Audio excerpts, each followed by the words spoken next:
મિત્રો નમસ્કાર, કેમ છો? બધા મજામાં હશો?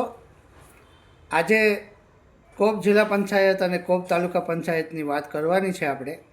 અને કડકથી કરવાની છે, કારણ કે ઘણા વર્ષો થઈ ગયા.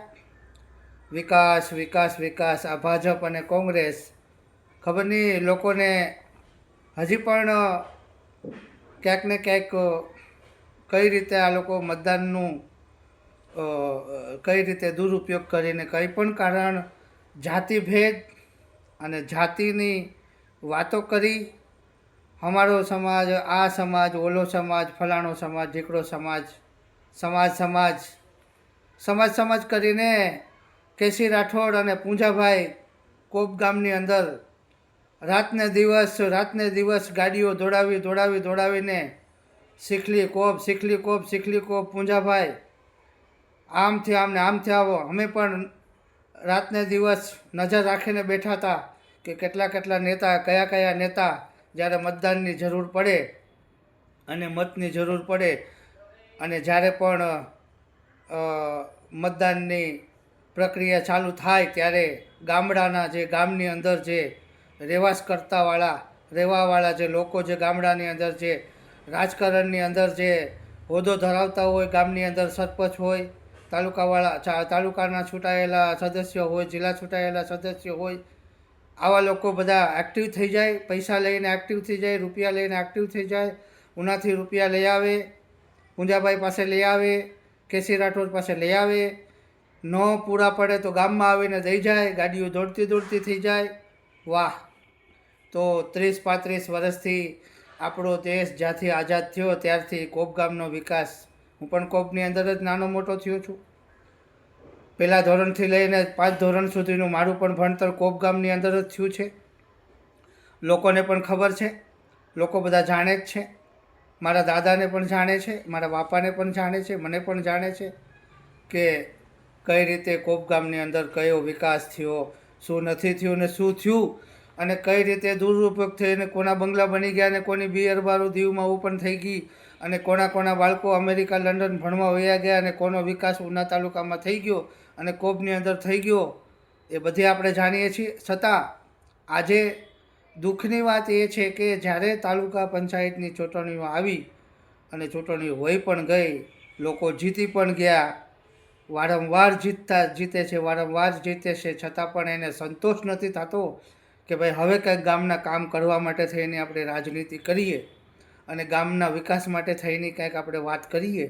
પણ મતદારોને પણ મારું કહેવાનું છે કે તમે કેમ જાતિભેદમાં લોભાઈ જાઓ છો અને તમે કઈ રીતે તમે મતદાન કરો છો, એ પૂછવાનો હક પણ મને પણ છે. કારણ કે ભાઈ તમે જ્યારે મતદાન પૂરું થઈ જાય ને જ્યારે સરકાર રચાઈ જાય ને પછી તમે એમ કહો કે અમારું તો કંઈ થયું નહીં, અમારે તો એને જ રહ્યું, ખેડૂત કહે કે અમારે તો એને જ રહ્યું, મજૂર કે અમારું એનું જ રહ્યું, તો પછી ભાઈ તમે બદલાવતા કેમ નથી? તમારી પાસે બદલાવવા માટે થઈને તો અમે એટલી બધી રાતને દિવસ મહેનત 5-6 વર્ષથી કરીએ છીએ, તોય તમે ખાલી એને જ કામ કરો છો. તો મતદારોને મારું કહેવાનું એ છે કે હવે જો વિકાસના કામ માટે થઈને નરેશભાઈ જાદવ આ ગામના મુદ્દા મુખ્યમંત્રી પાસે લઈને 5 તારીખે, આ મહિનાની 5 તારીખે હું મુખ્યમંત્રીને 13 મિનિટ સુધી મુખ્યમંત્રીએ મને ટાઈમ આપ્યો હતો. ગુજરાત મુખ્યમંત્રી ભૂપેન્દ્રભાઈ પટેલની પાસે મેં ટાઈમ લીધો હતો. આ આપણા કોપ ગામના મુદ્દાઓ 17 મુદ્દા છે. આપણા 17 ગામના વિકાસના મુદ્દા વર્ષોથી આ ભાજપ કોંગ્રેસ કરી આપતી નથી. ઠરાવ કરે છે, પાસ કરે છે, કરાવતી નથી.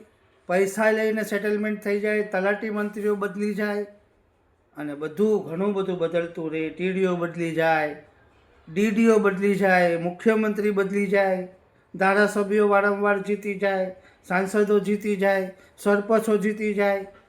તાલુકા પંચાયત, જિલ્લા પંચાયતમાં મોટા જેની પાસે સાયકલ પણ હતી ને આજ એ 50-50 વીઘા જમીનો મેઇન રોડ ઉપર લઈને બેસી ગયા. એમનું નામ પણ કહીશ, લક્ષ્મણભાઈ ભીંગડવાળા, બરાબર. એનાથી બીજી વિશેષ વાત કહું કે કોપ જિલ્લા પંચાયતનું ગામડું જે શીખલી આવે એ ધીરુભાઈ છે, જે કોળી સમાજના મોટું કોપ જિલ્લા પંચાયતના ગામની અંદર ઝીંગા ફાર્મમાં કરોડો રૂપિયા કમાઈ લીધા અને હવે એમ કહે છે કે અમે પણ હવે નહીં ચલાવશું. તો આ કોપ ગામની વાતો અમે લઈ અને હું પોતે આ કોપ ગામની સમસ્યાને લઈ કોપના ગામના મતદારોને અને કોપ જિલ્લા પંચાયતના મતદારોને મારું કહેવાનું છે કે આ આખી અરજી આપણા કોપના વિષયમાં છે. કોપના પંચાયતમાં પણ દીધી છે 29 તારીખે ગયા મહિનામાં. 5 તારીખે મુખ્યમંત્રી પાસે રજૂઆત કરીને આવ્યો છું. તો હજી પણ જો તમારે ન બદલાવવું હોય અને તમારે એને એ જ આધાર કાર્ડ માટે ઉનામાં ધક્કા ખાવાના હોય અને જો તમારે ખેતરોના રસ્તા સારા ન કરવા હોય તો પછી ભાઈ અમારી જરૂર કાંઈ છે નહીં. બરાબર. આ તો દુઃખની વાત એ છે કે જ્યારે સમાજની રીતે મતદાન ગામની અંદર જો થતું હોય, એક જ ગામ હોય અને એક ગામની અંદર એક જ સમાજના લોકો 3 જગ્યાએ મતદાન કરતા હોય તો ક્યારેય પણ આપણો દેશ ક્યારેય પણ આગળ ન આવે. તમારું ગામે ન આવે કે તમારું પરિવારે આગળ ન આવે અને તમારા બાળકોએ આગળ ન આવે, ક્યારેય ન આવે. અત્યારે તમે ઉદાહરણ જોયું તમિલનાડુની અંદર. ઘણા લોકોને ગુજરાતની અંદર તમિલનાડુ શું છે એ ખબર નહીં હોય. ગામડાઓની અંદર ભાઈ તમિલનાડુ એટલે હું ખબર નહીં, કાંઈક હશે, આવું હશે ને. કારણ કે કંઈ ખબર પડવા દીધી નથી આપણા મોટા મોટા ભાજપના અને કોંગ્રેસના નેતાઓએ પેટ્રોલ પંપ બનાવી લીધા, નેતાઓએ મોટી મોટી જમીનો બનાવી લીધી, નેતાઓએ પોતાના છોકરાઓને નેતા બનાવી દીધા, નેતા બનાવીને સંસદમાં મોકલી દીધા, વિધાનસભામાં મોકલી દીધા. પણ કોપની પરિસ્થિતિમાં કાંઈ ફરક પડ્યો? કોપનું બસ સ્ટેન્ડ કાંઈ સારું બન્યું? કોપના રોડ રસ્તા સારા બન્યા? કોપની અંદર પીવાના પાણીની સુવિધા કંઈ સારી મળી? હું એ પૂછું છું તમને. કોપ ગામ જિલ્લા પંચાયતના 12 ગામડાના લોકોને હું આ વિડીયોના મારફતથી પૂછવા માગું છું કે તમે કોઈ દિવસ પણ જો બદલાવીને જોયું હોત તો તમને સારી સુવિધા મળત, તમારા બાળકો નોકરીમાં લાગત, તમારા બાળકોને ગામની અંદર સારી સ્કૂલને સારું ભણતર ભણવા મળત. હું જોઉં છું કોપથી હાલતા જતા હોય છોકરાઓ એટલા તડકામાં ભણવા માટે થઈને, બેનું દીકરીઓ હાલતી જાતી હોય. અમે જોઈએ છે બધું બેસીને. પણ જ્યારે મતદાન કરવાનું આવે, જ્યારે મતની પેટીઓ મૂકવામાં કોપમાં આવે ત્યારે જેટલું મતદાન કઈ રીતે ઘેરાવાઇઝ થાય છે, પટેલોના તરફથી થાય છે, બાંધી લે છે તમને આવીને. ઓલા કેમ બોટુમાં બાંધવાવાળા, ખલાસીઓને બાંધવાવાળા ખાડવા લોકો ગામની અંદર ધડમધોડ કરતા હોય છે. આ રીતે નેતાઓ પણ કેસી રાઠોડ આવે, પૂંજોભાઈ આવે, પૂંજાભાઈ વંશ આવે, કેસીભાઈ રાઠોડ આવે, હવે તો ભાઈ કહેવા જશે, પાછા જીતી ગયા. બરાબર. તો આ રીતે મતદાન કરીને 30 થી 32 વર્ષમાં તમે ગામની પરિસ્થિતિ બગાડી, ગામનું ભવિષ્ય બગાડ્યું. ગામની અંદર કોઈ ધંધો નથી.